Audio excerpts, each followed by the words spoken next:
In less than 2 months after the start of the campaign, the Austrian army was forced to retreat from Italy. By June 1796, the French outposts were already located in the mountains of Tyrol. Despite these achievements, Bonaparte didn't have an opportunity to enjoy the results of his victories. For the first time since the start of the campaign, the French commander-in-chief encountered an obstacle that didn't give him the possibility to plan future offensive action. This obstacle was the Mantua fortress. Mantua had a powerful Austrian garrison with a large food supply. Thus, after the French army forced the Mincio River, Bonaparte ordered the blockage of this fortress immediately. He ordered to do it to the division of Cerulean. On June 4th, the French blocked this fortress from all sides and immediately attempted an assault. In an intense fight, the French seized the eastern fortifications of Mantua. However, despite all efforts, they failed to capture the remaining fortifications. The Austrians steadfastly defended their positions and refused to consider any surrender terms. Thus, it became obvious that they wouldn't be able to seize the fortress without a full-fledged siege. Therefore, in the first days of July, the French were forced to start preparations to besiege Mantua. Meanwhile, during these preparations, Bonaparte decided to deal with secondary tasks. First of all, he decided to fulfill the government's order and liquidate the threat coming from Rome. To fulfill this task, General Augereau received the order to move his division to the south. To support Augereau, another division, led by General Vaubois, was also sent. On June 19th, the French soldiers entered the territory of Papal dominions and took Bologna. The information about this promptly reached Rome. These measures turned out to be enough to make Pope Pius V change his attitudes toward the French Republic. 4 days after the French entered Bologna, the Pope offered a truce. Bonaparte accepted this offer. However, according to the conditions of this truce, the Pope had to pay 21 million francs as a contribution and was obliged to pass 100 pieces of art from the museums of Rome to Paris. Also, the French took Livorno under their control, thus depriving the British fleet of a convenient Mediterranean base. Having coped with the government's order, Bonaparte focused his attention on Milan because the Austrian garrison was still in the city's citadel. The French unsuccessfully attempted to force a surrender for over a month. Bonaparte ordered to send all the heavy artillery to Milan immediately, which the French seized in Livorno and Bologna. As a result, on June 29th, the Austrian garrison, being threatened with complete destruction, surrendered on honorary terms. Thus, Bonaparte was able to successfully fulfill all secondary tasks in the short term and now was able to concentrate all his efforts on the siege of Mantua. Meanwhile, when the French were busy with the siege, the Austrians were actively preparing for a new offensive. By order of the Austrian government, 25,000 soldiers from the main front were transferred to Tyrol. Also, significant reinforcements were sent here from other areas. The Austrians planned to concentrate a nearly 50,000-man army in Tyrol. Instead of General Beaulieu, they put Field Marshal Wurmser to command this army. He was a very experienced and brave commander.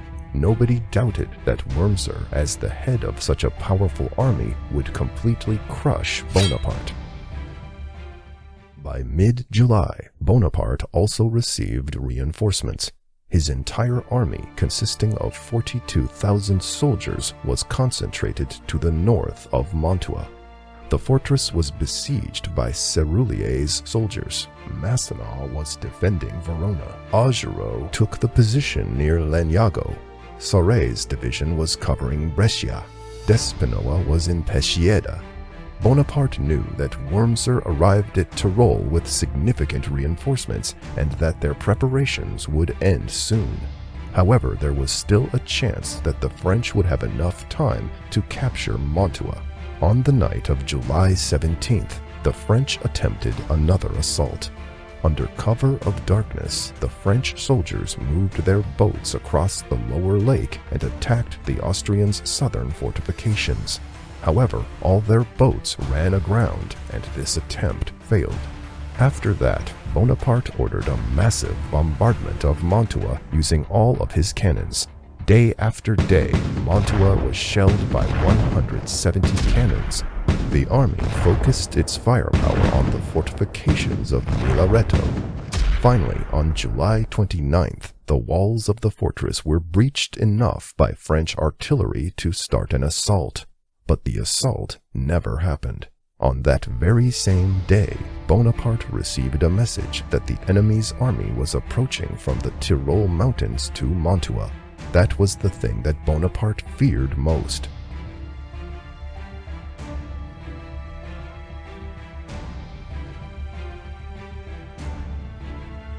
Wurmser attacked very decisively. At dawn on July 29th, Masséna's division battled against the attacking Austrians. However, his troops were overpowered. Joubert's brigade from Masséna's division was very promptly pushed from Rivoli. The pressure of the Austrians was so powerful that Masséna's entire division had to retreat from Verona. I have never seen the Austrians fight so fiercely. They all were drunk. Also, the French found out that another column of the enemy was moving from the east. After the first reports of the enemy's movement were received, Bonaparte concluded that the Austrians had attacked from two directions. In such a situation, he planned to concentrate his troops between Peschiera and Verona to fight Wurmser back. But then another message arrived which caused alarm in the French headquarters. General Sarret reported that the enemy's troops outnumbered and overwhelmed his troops. This Austrian attack was forcing him to retreat from all positions. Only a small French detachment commanded by General Guillou barricaded itself in Salò and continued the defense. After that, the Austrians were able to seize Brescia. Many wounded French soldiers who were in infirmaries in this city were captured. Murat and Lens were among them. The first stage of the Austrian attack was more than successful. The further plan of the Austrians included the attack with 3 corps. The main corps, consisting of 24,000 soldiers under Wurmser's command, had to attack through Verona directly to Mantua. The second corps of 18,000 soldiers, commanded by Quosdanovich, had to attack through Brescia.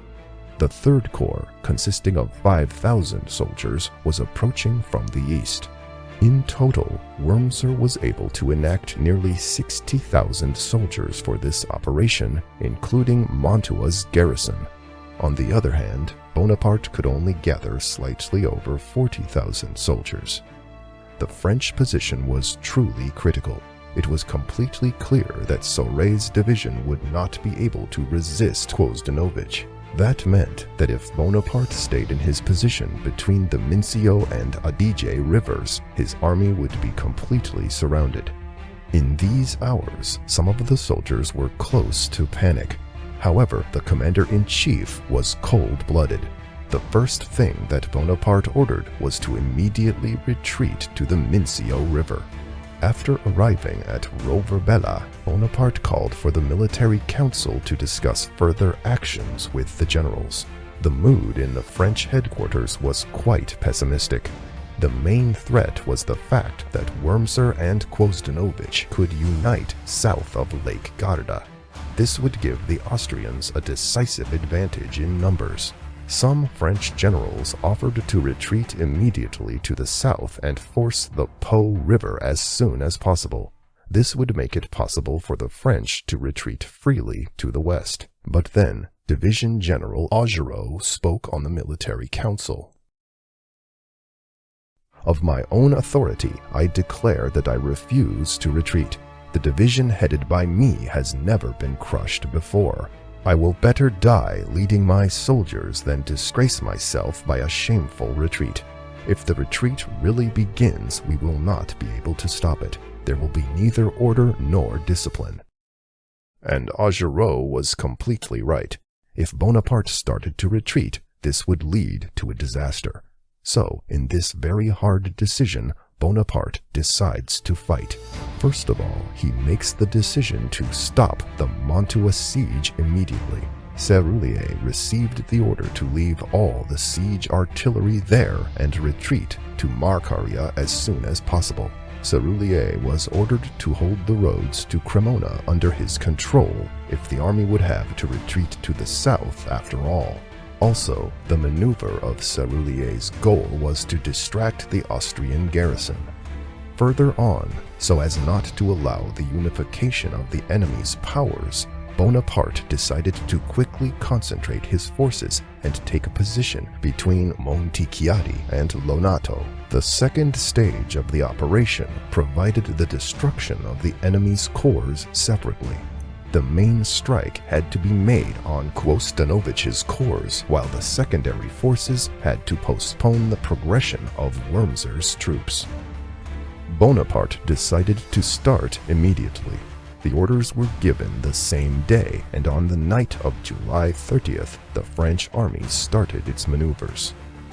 Covered by darkness, Serrurier's soldiers started their retreat from Mantua, leaving all the artillery behind. Having noticed the hasty French retreat, the Austrians decided to go after them. As a result of rear-guard fights, the Serrurier's division bore significant losses. Meanwhile, the rest of the French divisions started to force the Mincio River.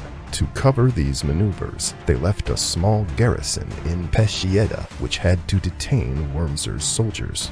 Bonaparte's army was in motion all night. Massena and Dispinoa were hurrying to Lonato. Augereau was moving toward Montichiari. At dawn on July 31st, General Dispinoa was first to arrive at Lonato, but nearly immediately he was attacked by an Austrian brigade and was thrown back with losses. However, the Austrians weren't in Lonato for long. The approached division of Massena swiftly counterattacked and took Lonato under its control. The Austrians had to retreat, having lost 500 men. Simultaneously with that, Bonaparte sent Sauré's division to help General Guillou, who, despite the complete absence of food, continued to defend with high persistence.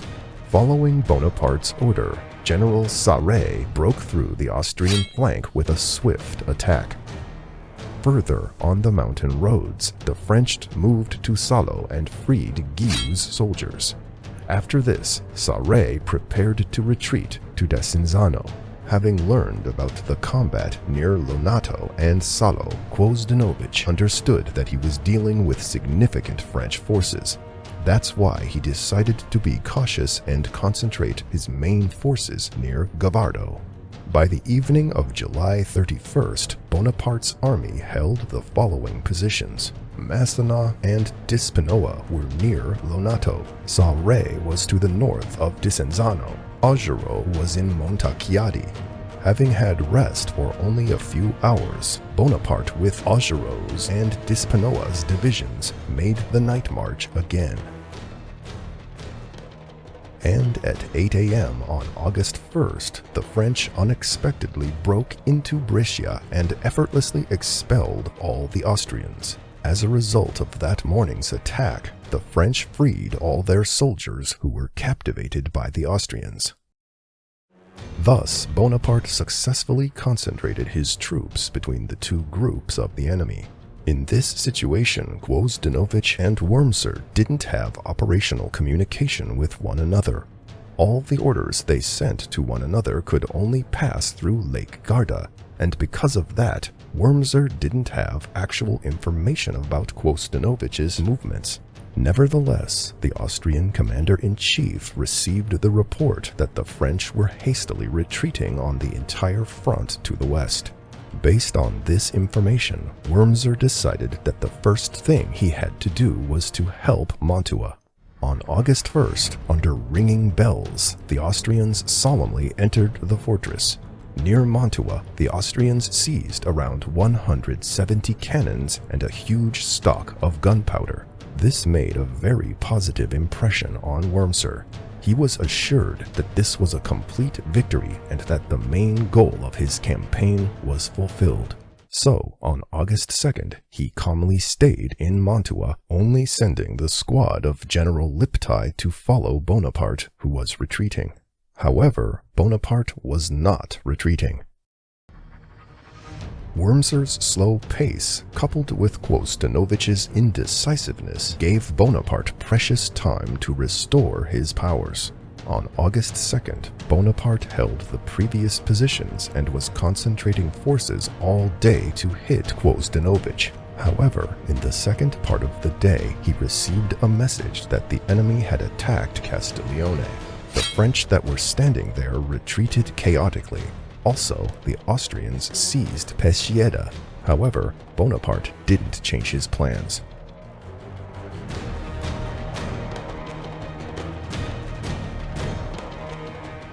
On the morning of August 3rd, Bonaparte started the counterattack on Quosdanovich from all directions. Despinoa attacked the Austrian positions near Gavardo.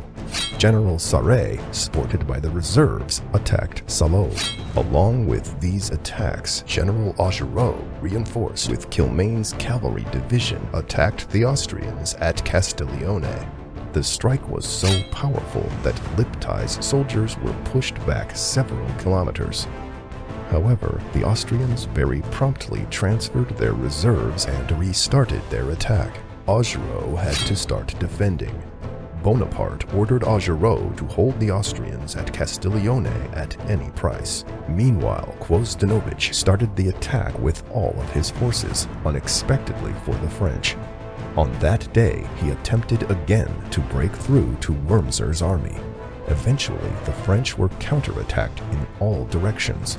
Moreover, one of the Austrian brigades threw the French back and again took control over Lonato. In this critical moment, Wurmser and Quosdanovich were separated by only 8 kilometers. However, Bonaparte instantly reacted to this threat and personally brought the reserves to Lonato. This reserve was the famous 32nd Half Brigade from the division of Massena. Forming the soldiers in a column, Bonaparte ordered them to take back control over Lonato immediately.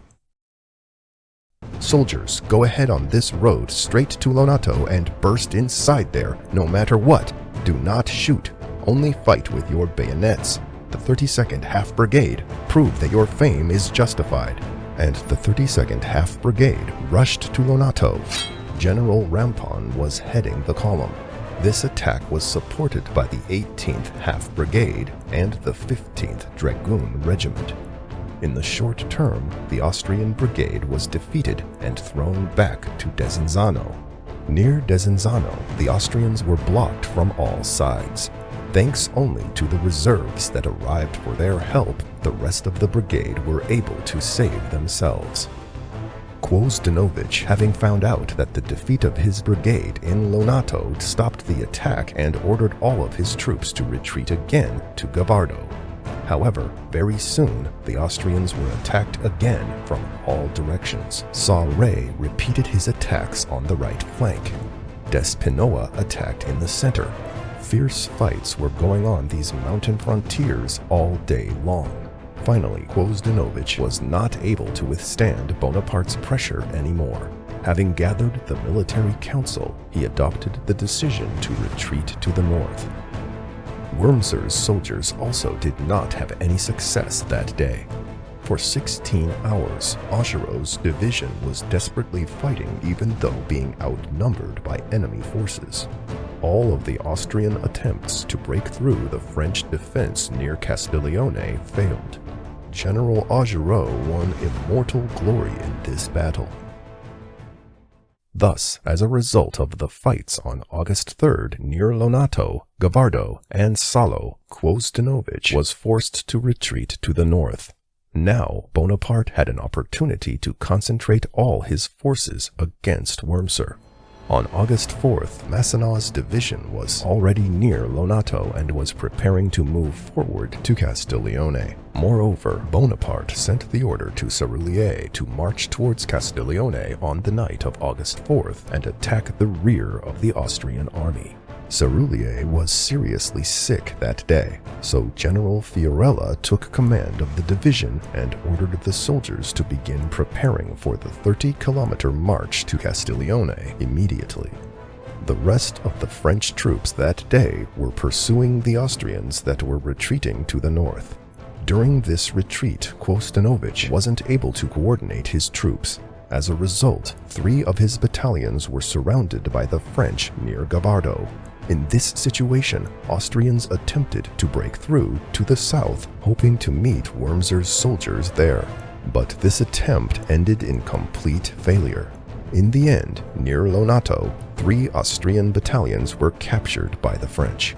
Meanwhile, Wurmser still didn't have exact information about what happened to Quosdanovich. Because of that reason, the Austrian commander-in-chief didn't recognize the danger of his situation and mistakenly thought that the advantage was still on his side.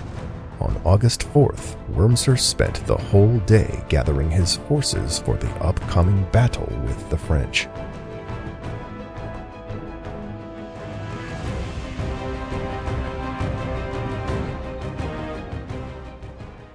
In the early morning, the Austrian artillery opened fire.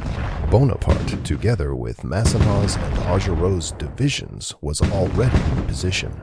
Quilmain's cavalry was put on the back of the right flank. The approach of Fiorella's division was expected soon. Having concentrated 3 divisions, Bonaparte had around 30,000 soldiers on the battlefield. Wurmser was able to concentrate 25,000 soldiers. His army took the positions on the heights between Solferino and Maydole. The soldiers were put in 2 lines. Bonaparte didn't rush to attack because he was waiting for the 3rd Division to arrive, which was supposed to attack the rear of the Austrians. The lack of French action at the beginning of the battle filled Wurmser with even more hope. However, that didn't last. Having found out that reinforcements were already nearby, Bonaparte decided to make a crushing hit on the Austrian left flank. Finally, the signal to attack rang, and 3 grenadier battalions commanded by General Verdier rushed into an attack. This attack was supported by Marmont's artillery and Quilmain's cavalry. The fire of the Austrian artillery did not stop the French even for a second.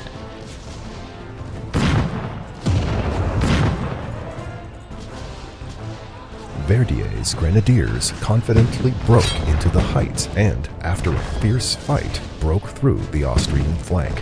At this very same time, Fiorella's division started to approach from the side of Louis di Zolo. The Austrians clearly didn't expect such a development. However, Wurmser wasn't confused. He immediately turned his soldiers on the second line and assuredly attacked the French, who were approaching from the rear. At this moment, Bonaparte had increased the pressure even more. Masséna and Augereau started the attack on the entire front. The position of the Austrian army started to be very dangerous.